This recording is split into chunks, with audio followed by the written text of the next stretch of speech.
In the quiet corner of Maple Street, nestled between an old laundromat and a bakery that always smelled like cinnamon, sat Elliot's Shoe Repair.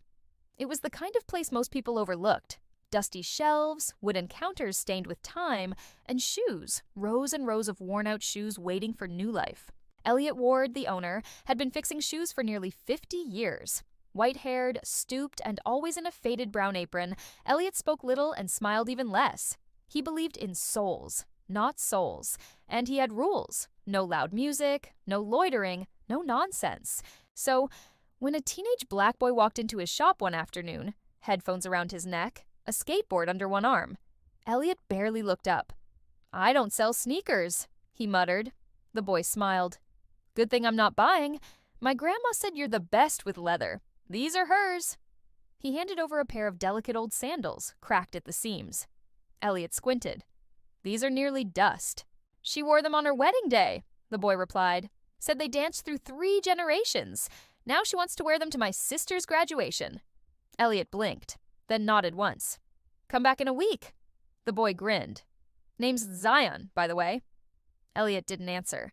The next week, Zion returned. And the week after. He started showing up even when he had no shoes to drop off, just to talk. Sometimes he skated circles outside until Elliot sighed and waved him in. Zion would sit on the counter, telling stories. About his grandmother, who marched in the civil rights movement. About his sister, who was the first in their family to go to college.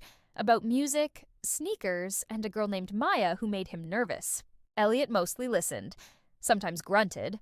But over time, something softened. One rainy afternoon, Zion pointed to a dusty shoebox on a high shelf. "What's that one?" Elliot hesitated. "Shoes I never finished." "Why not?" "They didn't belong to anyone anymore." Zion tilted his head. "Mind if I see?" Elliot reluctantly handed over the box. Inside was a pair of handcrafted leather boots, deep chestnut, perfectly stitched, untouched. "They were ordered by a man named Elijah Thomas," Elliot said. "He was young, black, bright eyes, walked in here 40 years ago, told me he was going to law school, said he needed boots that would carry him to courtrooms, protests, and dreams." Zion listened closely. "He paid in advance," Elliot continued. "Told me to take my time, that he wanted them to be perfect." Elliot looked away. A week later, he was beaten by a group of white men 2 blocks from here. Never walked again.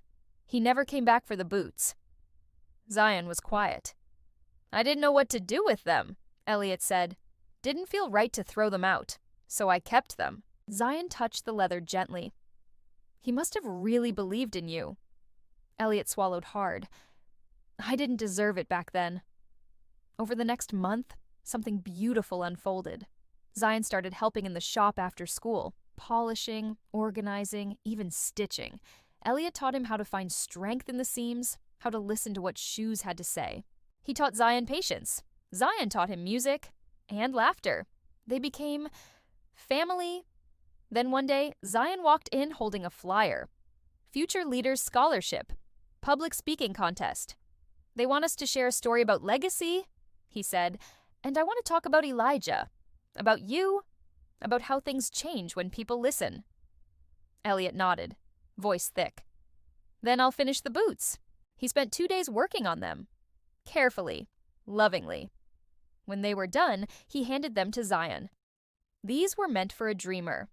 "They still are." Zion wore them on the day of the contest. He stood on that stage, boots gleaming, voice strong.